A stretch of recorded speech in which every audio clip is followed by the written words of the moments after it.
could you tell us your purpose of being here in Providence for the second time? The Muslims here in America who follow the Honorable Elijah Muhammad have our annual convention in Chicago every year, and I'm traveling around the country for the purpose of seeing that the groups that are going by caravan are properly organized and properly informed. Do we have a mosque here in the city of Providence? Yes, there is a Muslim mosque here in Providence where meetings are held every Thursday night and every Sunday night. Well, we never hear anything from them. How come? Well, I religiously believe that the only way the black man's condition can be corrected in America, politically, socially, economically, and otherwise, is if we do it ourselves. And our religion teaches us and gives us the incentive, the ingenuity, the know-how to separate ourselves from white society and try and do for ourselves in our own society what the white man has done for himself and his kind in his society. And many of the so-called Negro integrationists who have looked forward toward the day when they could intermingle with whites, they think that it's outrageous now that it appears that they're just about to make it into the promised land of integration, as Martin Luther King calls it. They think that we are almost traitors to step in at this point and say that we don't want integration. Well, you say separation instead of segregation. Can this be accomplished, do you think, really? The black man and the white man in America is already separated. The fact that you have second-class citizenship is political separation. The fact that you have black people are the last hired and the first fired is economic separation. The fact that you have discrimination is social separation. All we're asking, since separation is practiced, although it's not preached, we're asking that America practice what it preaches or preach what it practices. And whereas up to now the white community benefits, is the sole benefactor from the form of segregation that exists, we want it separate so that the black man can be benefited as well as the white be benefited. And we think that it will solve the race problem. This is just, it doesn't involve hypocrisy, it's recognizing factors as they are, and that's the only way to solve the problem. Mr. X, are you for total separation right to the point where you might even want your own state? Yes, we who follow the Honorable Elijah Muhammad have been taught that total separation is the only way to solve the race problem in this country. Do you speak at all on anything of a political nature? Well, it depends upon what you mean by politics. We are a religious group. We're religiously motivated. But when in our religion we're taught that we should have freedom, justice, and equality. Some people place freedom, justice, and equality in a political category. But just as Moses in the Bible, his entire message was a message of separation and freedom for his people. And despite the fact that he was seeking freedom for his people and a land, by the way, for his people, Moses is never represented by anyone other than as a religious leader. He's never called a political leader. And since our people today in America are in the same condition that Moses found his people in, and the Honorable Elijah Muhammad is a modern counterpart of Moses among us, we look upon him as a man of God, a messenger of God, and a religious man in the same light and in the same category and at the same level with Moses. I was thinking basically of the present Congo situation and its political overtones in many respects. Do you have any comment on the Congo situation?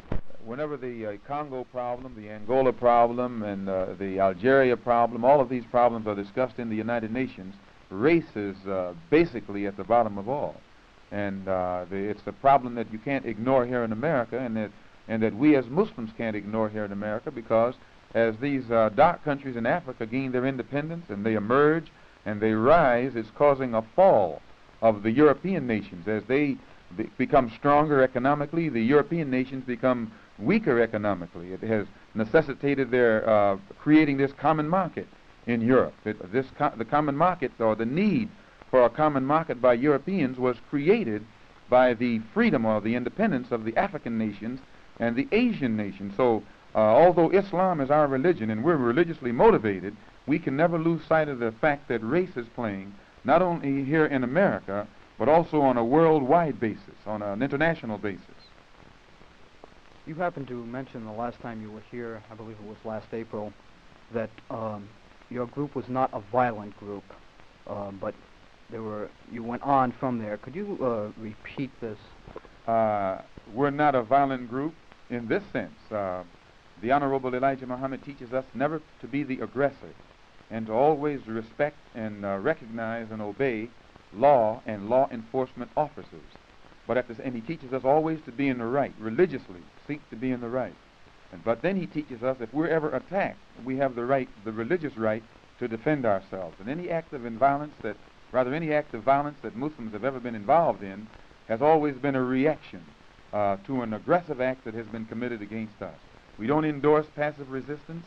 We don't endorse nonviolence. We don't endorse any kind of peaceful suffering. In fact, we don't endorse anything that's advocated by Martin Luther King that has a tendency to strip and disarm our people in this country at a time when the segregationists in the South are not disarmed. And we think that it is wrong to teach black people in America to be nonviolent at a time when someone is not teaching the white man in America also to be nonviolent. Have you had any recent incidents?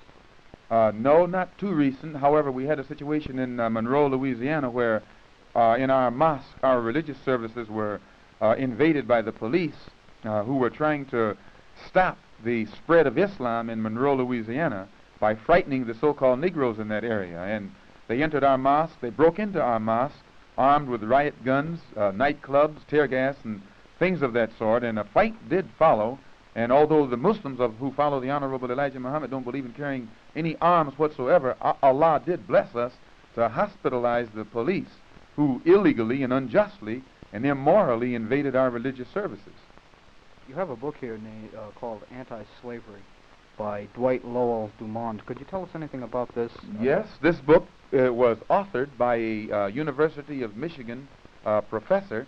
It was published by the University of Michigan Press. It cost $20.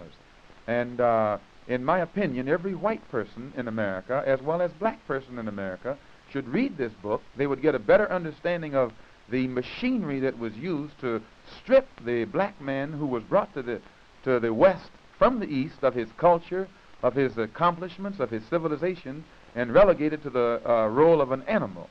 It tells how he was dehumanized. In fact, it actually spells out the crime that was committed by the slave trader, the slave maker, and the slave master, which is primarily responsible for the condition and the race problem that exists in America today. And one of the best statements in the book, in my opinion, is this professor or scientist points out that second-class citizenship is nothing but a modern version of slavery, which means that according to his definition, slavery still exists. 20 million black people here in America are still slaves. The Emancipation Proclamation and the Civil War were fought for nothing. And because it was approached in that day in a hypocritical way, although Lincoln was faced with the problem, all of the presidents since him, including Kennedy today, is still faced with the same problem, because no honest effort has ever been made to solve it, especially by the politicians. No honest effort has ever